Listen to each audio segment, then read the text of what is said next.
Welcome to Gala Galore Lourdes. Kasama ko si Aiko at ang ate ko si Ate Beng at si Miko. Si Ate Beng, nakakimono siya. Ay, kimono.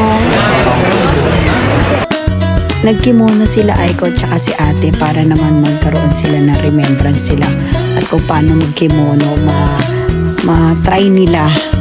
Diba guys, habang namamasyal. Sa sobrang tuwa nila na nakasuot sila ng kimono, feeling din daw nila Japanese na sila.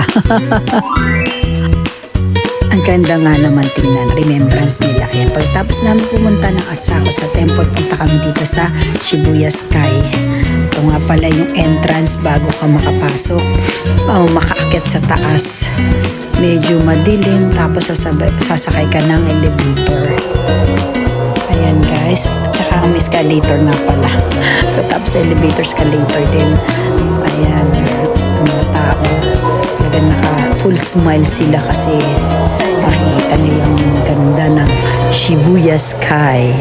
Bago ka nga pala pumunta sa taas, may mga bawal kasi yung mga gamit kailangan ipasok na, may mga locker naman sila. Actually, libre naman yan guys eh.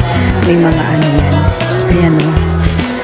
Ipapasok mo yung mga gamit mo muna kasi bawal nga naman lakad-lakad ka sa taas. Picture ka, tapos may mga bit-bit ka. Ayan o, makikita niya. Ayan. Ayan, escalator ka muna, sasakay ka muna guys. Tapos dito naman, ayan, pa-entrance na papuntang locker. Ayan o, may mga locker naman dyan. Diyan nyo ilalagay yung mga gamit ninyo. Safe naman dyan guys kasi may susi naman yan. Sama-sama na yan. Nagkakanitong kapatid ko. At saka si Budak, ayun. Ayun ang pamangkin ko. Ayun. Tamang pose muna tayo dyan.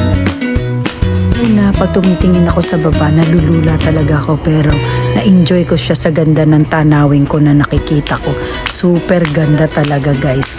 Bago rin kami umuwi, dumaan dito kami kay Hachiko kasi sa baba ng Shibuya, nandoon malapit na yung statue niya.